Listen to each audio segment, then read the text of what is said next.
maanta golaha xukuumadda dowladda Puntland waxaa lagu qabtay madaxtooyada shirkii caadiga ahaa ee khamiisla ahaa maanta bishii tahay 28 bishii 3aad 2019 arrimaha diradda la saaray waxaa ka mid ahaa amniga dowladda Puntland amnigu guud ahaan waa fiican yahay horena dowladdu siyaasadeeda cusub waxay ku jihaysay yoolkeeda koowaad inuu noqdo amniga dalka in la xasiliyo taasi waa mid joogta iyadoo markasta madaxweynuhu awaamir buu ka bixiyay dhismaha ciidamada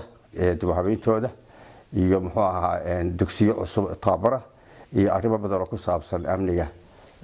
awaamirtaasi hore u baxday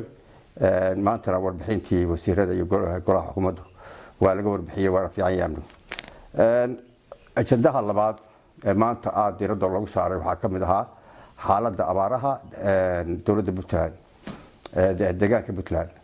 aad iyo aad abaaro u daran baa ka jira deegaanada qorshe guddiga abaaraha oo madaxweyne ku-xigeenku oo hogaaminayana shirar badan bay ka yeesheen hay'adaha waddanka ka howlgala shirar badan bay la qaateen qorshena way dejisteen waxaan maanta uu sheegayna waxa weeye golaha xukuumaddu golaha wasiiradu waxay ugu deeqeen 200 booyada biyo ah meelaha u daran abaarta deegaanka Puntland guddiga abaaraha ayaa arintaas u xilsaaran waxaa kale oo maxay ahaatay laga warbixiyay qorshihii ahaa in deegaanada maxay ahaatay gobolada iyo degmooyinka loo sameeyo golihii deegaanka meelaha la bartilmaameedsaday aan hore uga warbixin waxaa ka mid ahaa degmada Gaalkacyo ma sha Allah degmada waa lagu soo guuleystay deegaankeedana waa la dhisay guddi aad heer sare u ah oo hogaaminayo wasiirka arrimaha gudaha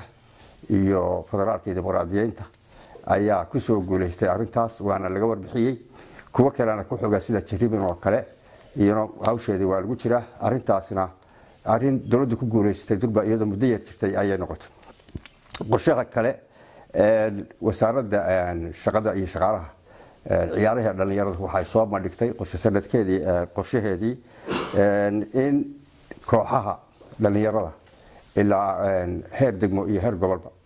ay maxay haytay ay ahamiyad siinayso qorshada kale leedahay